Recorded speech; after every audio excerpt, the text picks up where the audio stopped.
Hi all, இன்றைக்கி எண்ணெய் கத்திரிக்காய் குழம்பு எப்படி பண்ணுறதுன்னு பார்க்கலாம்.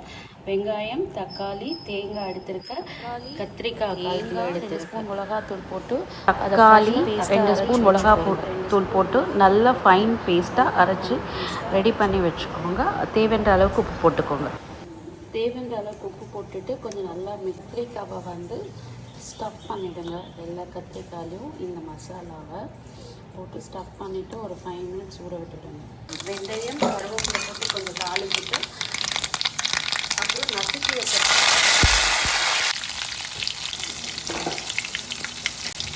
பூண்டு கொஞ்சம் இதானதுக்கப்புறம் கட் பண்ணி வச்ச வெங்காயத்தையும் போட்டுட்டு கொஞ்சம் வதக்கி விடுங்க.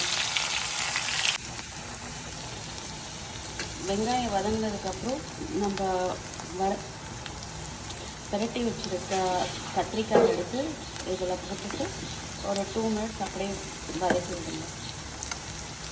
கத்திரிக்காய் நல்லா வதங்கினதுக்கப்புறம் நம்ம அரைச்சி இந்த பேஸ்ட் எடுத்து இதே எடுத்து அதை ஊற்றிட்டு தேவையான அளவுக்கு தண்ணி மிக்ஸ் பண்ணி ஊற்றிட வேண்டியது. ஆக்சுவலாக ஊற்றிட்டு இந்த நல்லா வேக வரைக்கும் ஒரு 5 மினிட்ஸ் வெயிட் பண்ணிவிட்டு அப்புறமா கொஞ்சமாக புளி தண்ணி ஊற்றிட்டு அதையும் கொதிக்க வச்சுட்டு இறக்கிட வேண்டியது.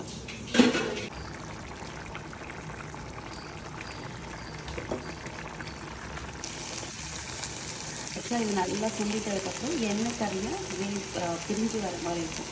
அதுக்கப்புறம் ஆஃப் பண்ணிடுங்க. இது எப்படி இருக்குன்னு ட்ரை பண்ணி பார்த்துட்டு சொல்லுங்கள்.